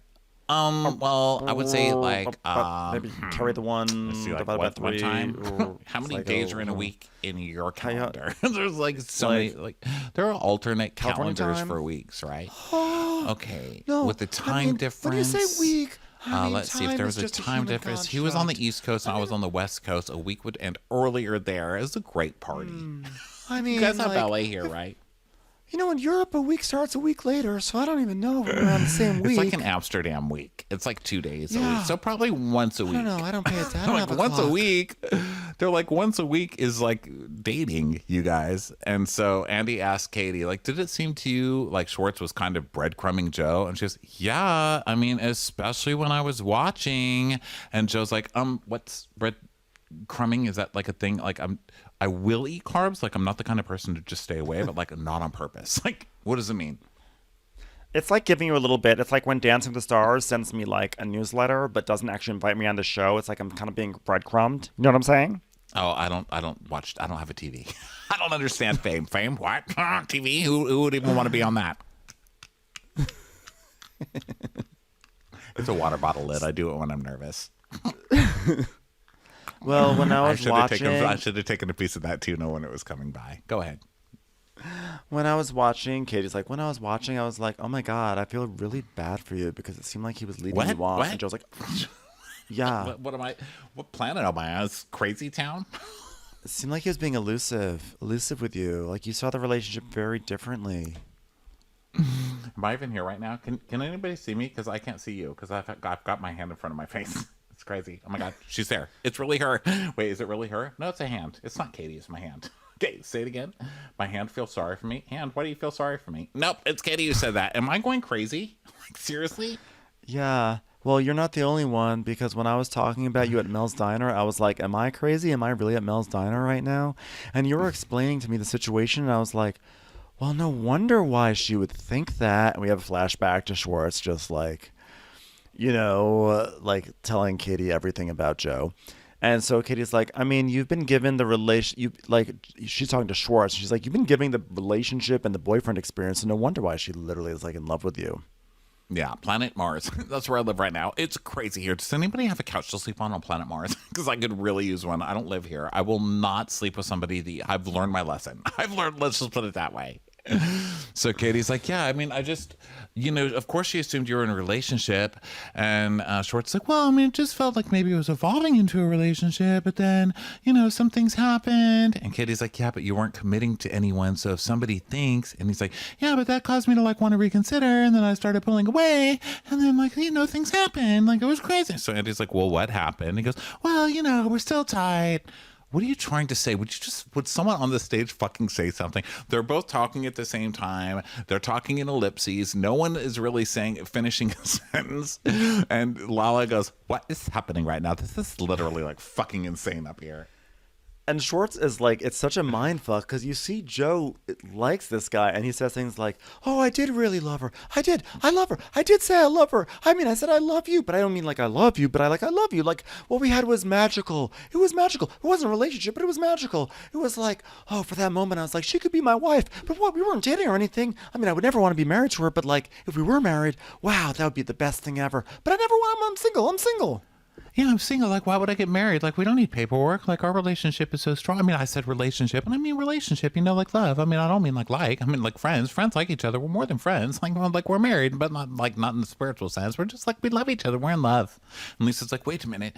If you're sleeping together and you tell someone you love them, of course, like that's what we did. We would sleep together and be like, I love you, which means we're not dating. Am I right? I just don't understand what's so confusing. And then Joe Everyone's is like, over this there is going, so yeah, fucked up. well, yeah, we agreed. Yeah, dating, not dating. Yeah, married, not married, pregnant, had children, divorced. We're divorced. Got back together again. It's so crazy. Fuck. So, so they're all coming down on Schwartz, right? And Ariana's like, you guys are sitting there and you're using the word dating. And then you're like, no, it was this other thing. And Jim's like, yeah, I think you're leading her on a little bit, Ariana's like, yeah, there's like a disconnect on what it was, And Joe's like, and no, it's fine. I mean, you have a girlfriend and you love talking about her, but it's like, I was a secret for a year. And Schwartz like, Joe, no, don't feel bad. It's not that I was embarrassed of you. It's just that I would hate for anyone to know that I ever touched you physically in any sort of way. That's all.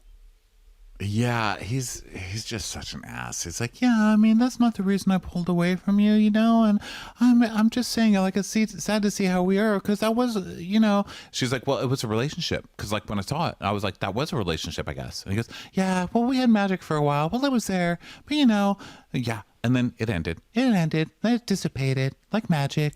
Yeah, it dissipated. That's crazy. It was like a rabbit that was put back into a hat. Oh my god, why would you do that to a rabbit? Like, it's not where rabbits belong. I'm just saying, like, not to disagree with it. Yeah, and then, you know, it's like sawing a person in half and then putting them back together. You can't just like saw a person in half and put them back together. Am I right? Am I going crazy here? Like, someone. And Lala's like, you know, you're saying these things. You're saying you're my happy place. What we had is magical. And he's like, it was. And then she's like, but why can't you call it a relationship? Those are all the things you say when you're in a relationship. He's like, oh, I didn't want to put a label on it. I was scared. I felt incapable of being in a conventional relationship. I felt fucked up because of Katie. It's all Katie's fault. Katie did this to me. It's not my fault. I'm innocent. I'm just a boy. And Andy's like, so what's the status of your relationship now? And he's like, we're friends. And Andy says, are you friends, Joe? And she's like, I mean, Lala's like, well, you have a girlfriend now. And he goes, yeah, I mean, I thought you were dating too, right? Do you know that invisible rabbit that was following that guy around? No? Oh, yeah. Well, I guess not, but I am, yeah. And Andy says, so, and Joe, you're kind of hurt that he's so public about his girlfriend, yes? And she's like, yeah. It's like the only solid answer she's given. This like simple, yeah.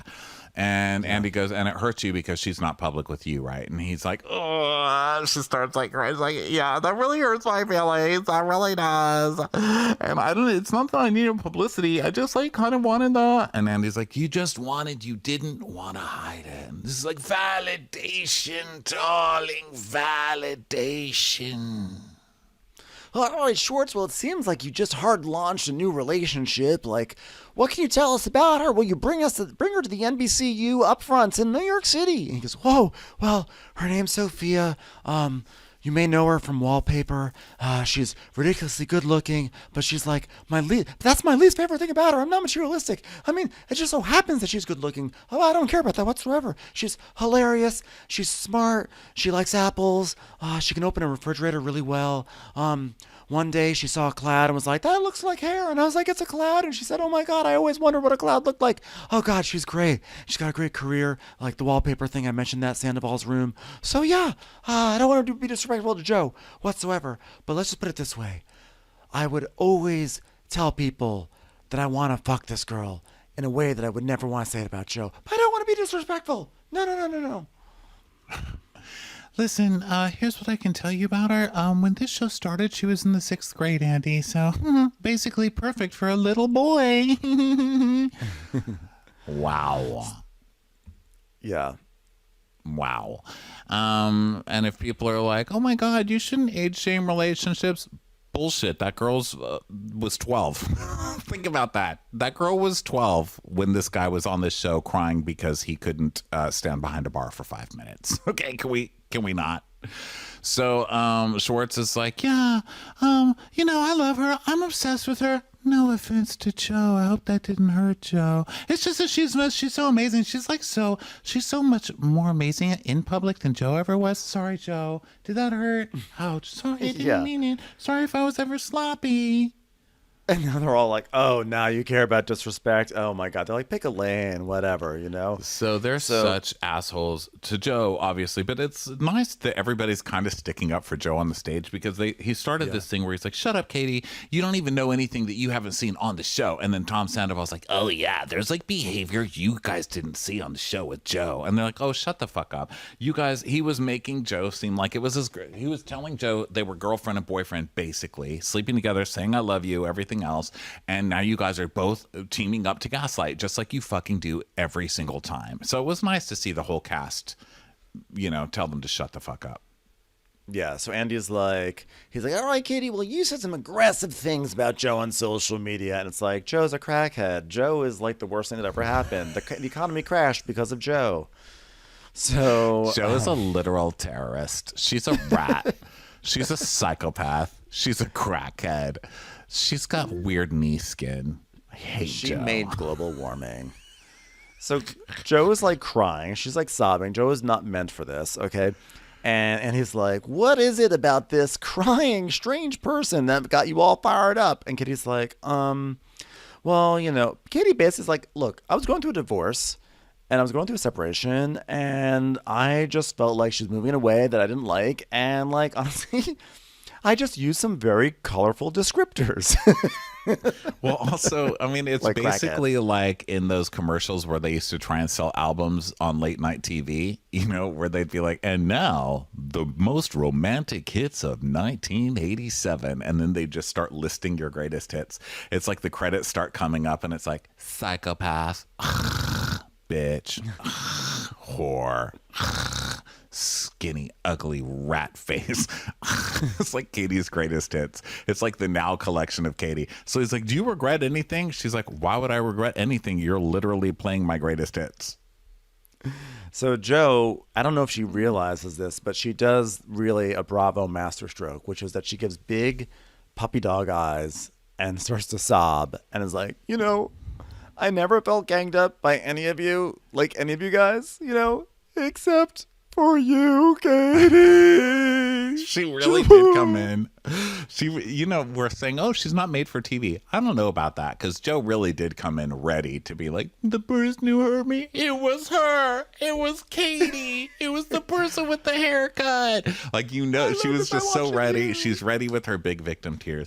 Now, I do think she was a victim in this situation, but not from Katie. I mean, come on. You were victimized by Tom Schwartz. Point the finger where it should be. You knew that the Sandoval, well, you knew all that stuff. Like, I've enjoyed Joe on the show or whatever, but it doesn't lift her to sainthood. You know what I mean? Like, take some responsibility. Katie was mean, but you were also like with Katie's ex. What did you think? You know what I mean? And also, Katie's not the only one that bullied you. Sheena bullied you plenty. She's right there.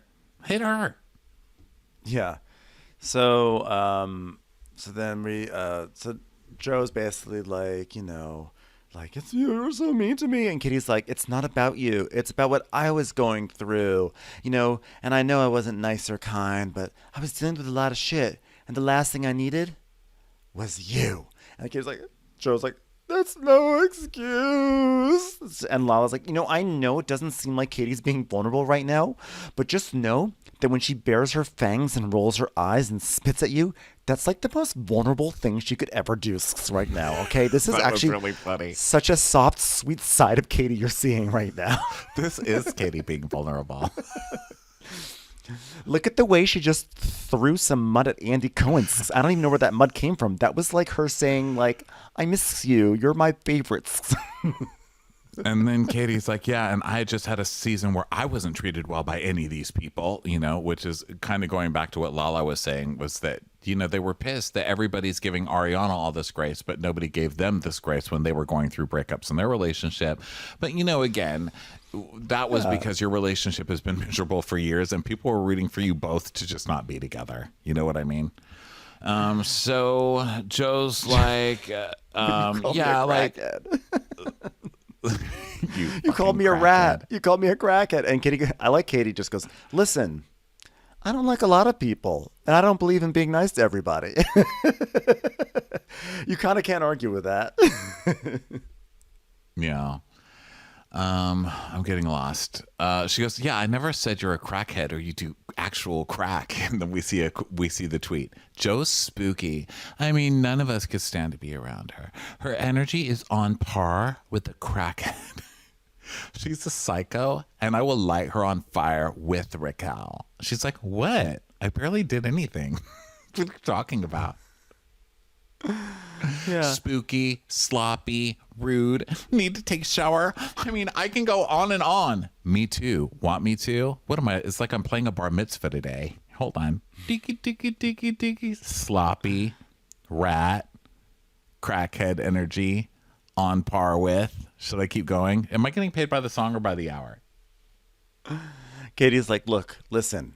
It's not about like this. It's not about like, oh, everyone that Tom Schwartz dates has a target on their back. But it's just like, I don't know. And Ariana goes, it's a case by case basis. Your case was selected. Think of Katie as the IRS, and her reaction towards you is you've been audited. Okay, that's it. Just bad luck. So Andy's like, Joe, are you seeing anyone? She's like, no. Do you know Aaron Rodgers? Could you pick a less terrible person? All right. Anybody? Hey, wait. Anybody have the number for Scott Baio? Anybody out there? Just saying. She's like, well, no, I think like, what was it? Ariana who said he's a conspiracy theorist. Oh, I thought Joe said that. I thought Joe said he's a conspiracy theorist. I like that. No, Ariana said he's a conspiracy. Okay. And he's like, yeah, he's a wackadoo. So Joe's like, what about John Mayer? It's like, all right, he's mine, bitch. Good luck on whatever you do next. You're fired. Had him over there. I'm gonna abstain on that one. Like I didn't abstain when I knew someone named Flan Flair, sounds like. I danced with that star, that's for sure. So now it's time. Joe and so now we go on. Sorry, Joe doesn't leave, but now it's time for Joe, James and Ali Bally. So Andy's like, did you feel like you're being trolled every time they showed the airplanes? It's like, oh, I loved it. It's like we see an airplane and we know like, oh, good, it's our scene. Wiki, wiki, wiki, wiki. Well, I'd like to ask a question to the biggest supporting player on this season, the Southwest airline that kept flying over there. Southwest, how do you feel about your first breakthrough season on on the Vanderpump Rules? I'd just like to say we're about to land in Lost Wages. I nailed it. Thank you, Southwest Airlines. So I James, love that Southwest Airlines joke every time. They're like, hey guys, It's so good. Southwest, welcome to the show. 2 drink minimum, am I right? it's by Carl Radke. So Andy is like, he's like, James, Rachel has weighed in publicly and said that she believes the dog's bad behavior is because of you. What's your response to that? So James basically says that like when Hippie like was a puppy, he was put in a crate and put in the bottom of the plane, and it really sort of traumatized him. And so he had some biting issues. It wasn't because of him; it's because of this terrible experience that he went through. But now he literally, like, I'll come back from a walk, and then he'll go and run up to Mr. Banks and give Mr. Banks literally a kiss on the face, and Mr. Banks will be like, "Get the fuck off me, you stupid dog! Cats only on this pussy." This pussy over here, actual pussy, because I'm a cat. It works. They have a weird exchange.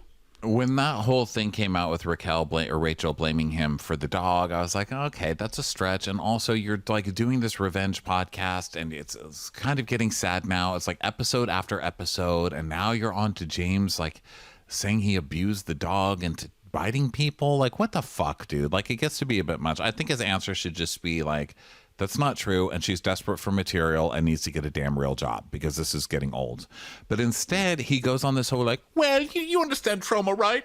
Hippie had trauma. He was on a plane with trauma. He was on a trauma plane. I'm like, okay, I get that. My dog was on it, not Bueller, but Xena before him. I took Xena and she went under the plane. She did come out traumatized, but she didn't come out biting people and like... I don't know. It just seemed like now I'm wondering, like, what did he do to this dog to make the dog, crazy? Because now he sounds guilty. He's like going through all this like trauma of the dog. Like, have we gotten to that point where we're using dog trauma excuse? Come on. But apparently Hippie's better now, so that's good.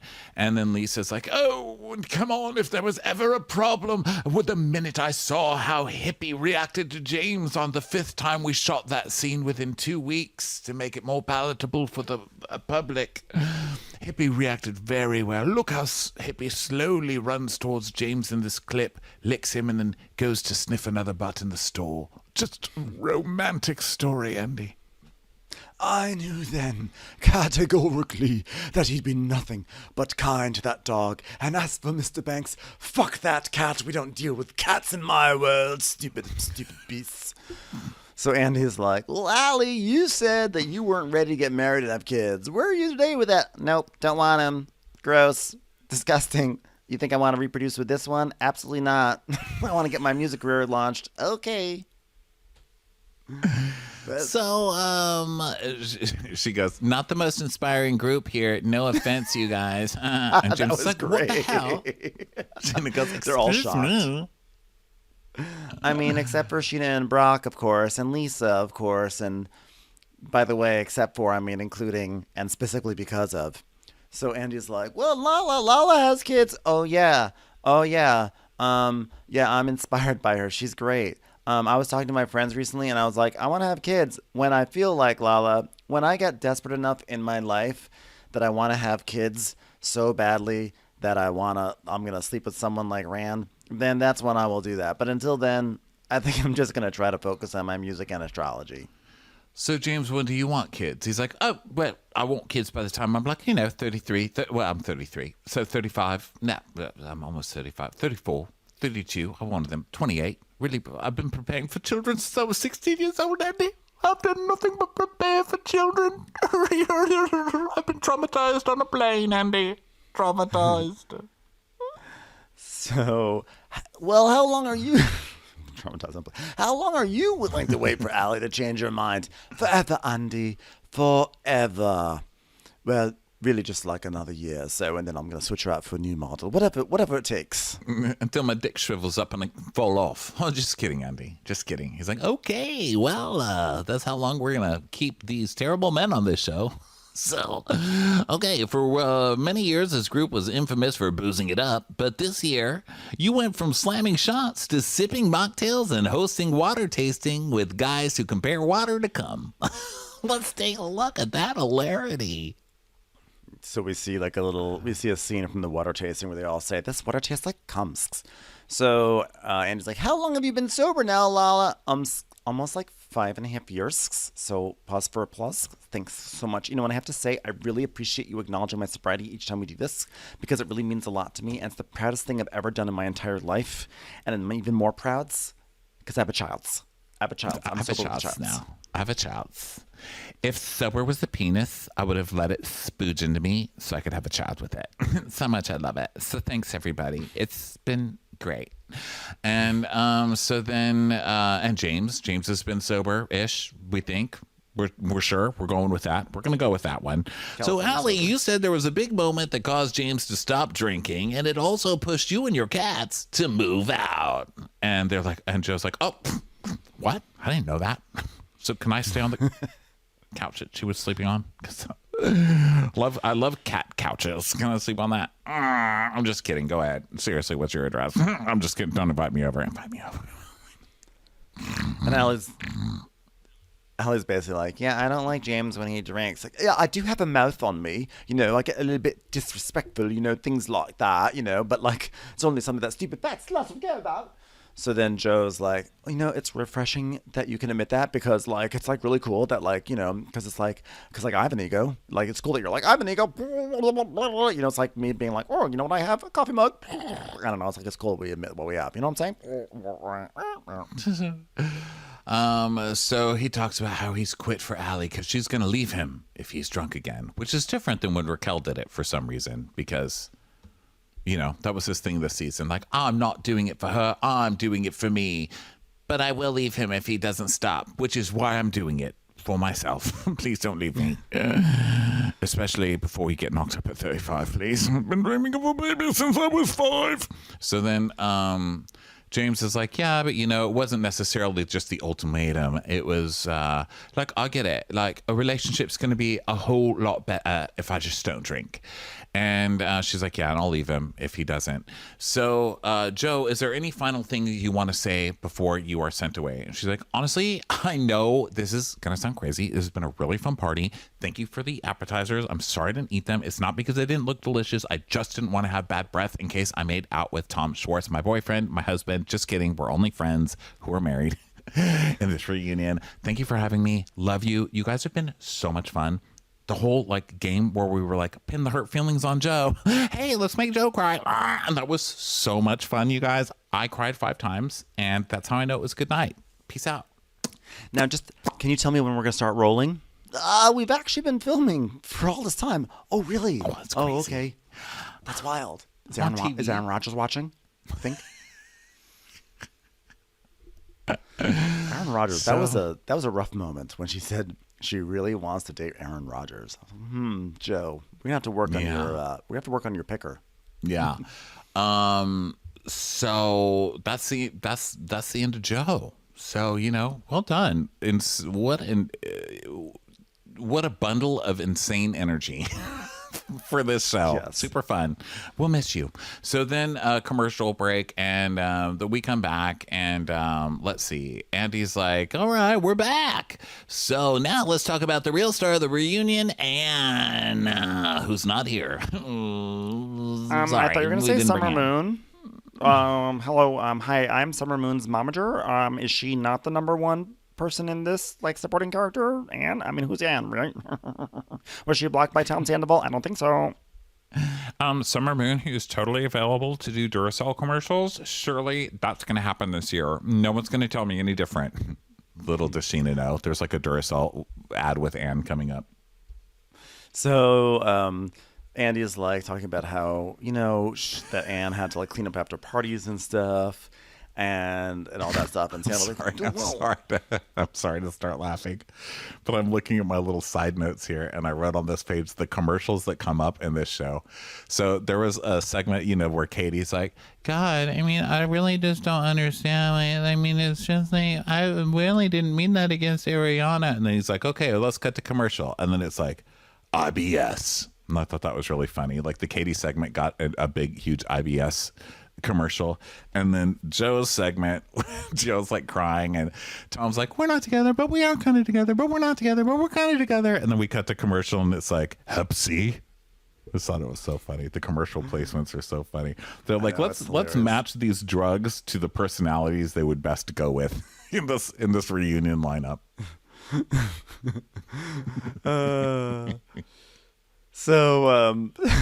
I just derailed the whole show. I'm so sorry. I watched. I didn't have commercials on the one I watched, so it's just so I didn't get to have that experience. So I'm glad you. I'm jealous now. Okay, so Sandoval. So we talk about Anne, and basically that Sandoval, of course, fired her because she came on camera and dissed him and said she would rather work for Ariana, which, makes sense. But Ariana's like, well, she was just excited to work for other women, and that was probably a big part of it. And she wanted something new, Yeah. So then Andy's like, well, we already talked about Hippie and his journey to find a happy home, but across town, Tom and Ariana's pets were dealing with the fallout of their parents' breakup, which led to Ariana calling Sandoval a dog murderer. So, all right, the dog, Mia, got into chicken skewers that were next to your bed, which is honestly a little gross. Okay, let's just pause. This is pretty gross, Ariana. What the hell? Okay. I loved her answer it's here. My space. Yeah, I loved her answer here. That was good, because that was all of us. I feel like the whole world was gross. I love you, but gross. That's nasty. And she's like, that's my space. So my space, my takeaway cartons, my choices. Yeah. So he's like, all right, well, and so Sandoval's like, well, okay, first of all, we've been having issues with our air conditioner, and we have electrical issues, and there's this thing that needed to be taken care of. So I went in there, and I don't know if it was Anne or I that left the door open, but possibly it was Anne. It was most likely Anne. I think it was Anne. I don't know why everyone hates me. Anne is the one who kills dogs. Anne actually hates dogs. She wants to kill them all. But wait, did she murder a baby? Because that's what Katie wants to murder. So I have a child. Thanks. Okay. My child eats chicken skewers out stews. I have a child with chicken skewers. How could you leave chicken skewers out when I have a child? The difference with Ariana leaving garbage out and me leaving garbage out is that I have a child. So then we get into this petty thing of the room. Yeah, but I should have been consulted if someone was going to come into my room. But if we didn't fix the air conditioner, it would have leaked and there would have been mold and all of the neighbors could have died from black mold. Ariana wanted that. She's like, but I do have the right to shut my door. And I was like, wow, I love a good right to shut my bedroom door fight. But yeah. So then hey, James, is there any way that you'd like to insert yourself into this pet situation here? Well, we knew this was Absolutely, coming, Andy. right?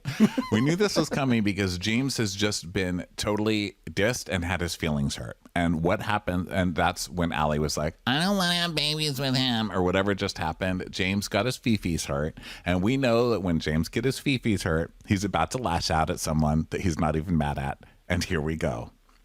Yeah.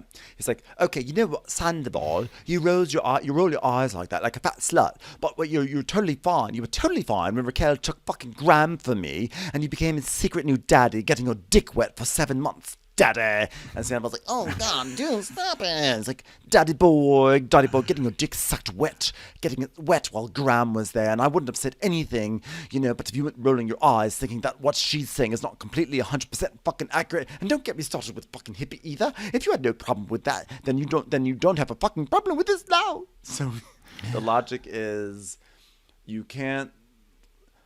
You were fine with Graham being taken away from his true daddy. So stop being upset. Stop trying to act like you're upset, like the dog's being taken away from you, right? Yeah. I mean, I love watching Tom Sandoval get yelled at. And then this is why, because then Tom starts with his thing, which is like, Oh, really? I'm the only bad person? which is his other thing. Like, You suck too. so now he's threatening. He's like, Shut the fuck up, Sandoval. You haven't heard shit. and no, he goes, I'm keeping my mouth shut about things that I've heard, and they add up, James. and he's like, oh, shut the fuck up. You haven't heard shit, Sandoval. He goes, You need to get off your high horse. He goes, brother, I'm galloping so far ahead of you, bro. I can't even see you in the distance. My horse is pooping on your horse. Your horse runs over my horse's poopy. Oh my God, Mr. Banks just swatted at my horse. How dare he?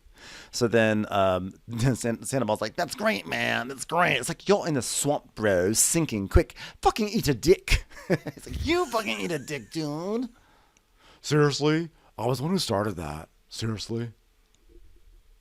And we end as poetically as possible with, Eat a dick, dude. You eat a dick. You eat a dick. You eat a dick. You eat a dick. You eat a dick. which is how we end every podcast recording session. Everybody, thank you so much for being here for this beautiful 2-part reunion special.